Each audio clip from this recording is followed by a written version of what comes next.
Hi అండి, నమస్తే. Welcome back to Lavanya's kitchen.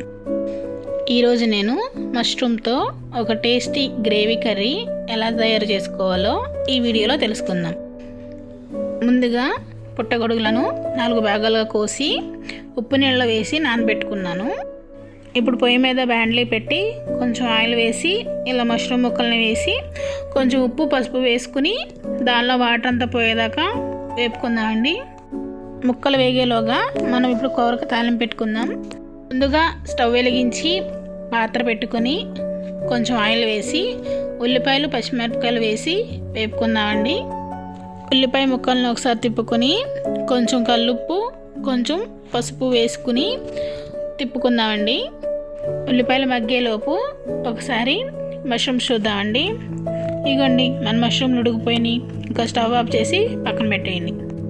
ఇప్పుడు ఒక మిక్సీ జార్ తీసుకుని 2 మీడియం సైజ్ టమాటాలు 10 జీడిపప్పులు వేసి ఒకసారి మిక్సీ పెట్టుకోండి.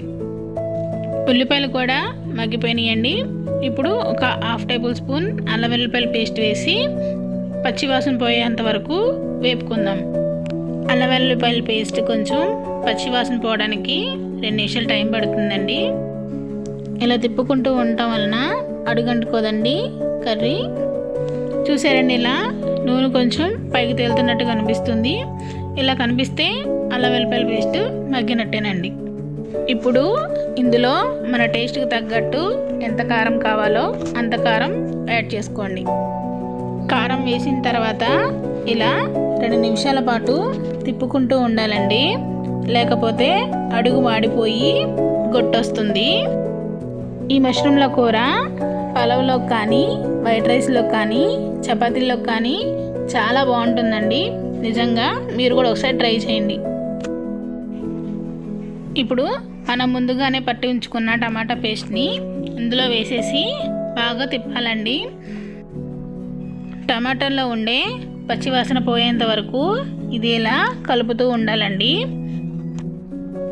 ఇదిగోండి, టమాటా పేస్ట్ కూడా మగ్గిపోయింది. ఇప్పుడు మనకి గ్రేవీ లాగా రావడానికి కొంచెం వాటర్ని యాడ్ చేసుకుందాం. ఈ 2 కలిసిపోయేంత వరకు బాగా తిప్పుకుంటూ ఉండాలండి. ఇదిగోండి, ఇలా కలిసేదాకా తిప్పుకుంటూ ఉండాలి.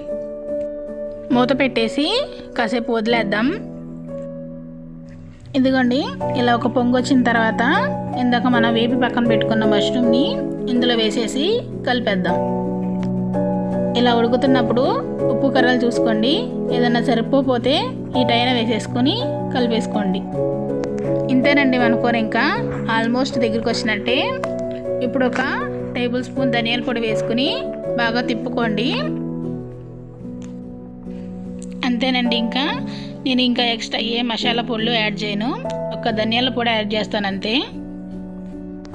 ఒక 2 నిమిషాల తర్వాత స్టవ్ ఆఫ్ చేసుకోవచ్చండి. మన కూర రెడీ అయిపోయింది. చాలా బాగుంటుందండి టేస్ట్. మీరు కూడా ఒకసారి ట్రై చేయండి.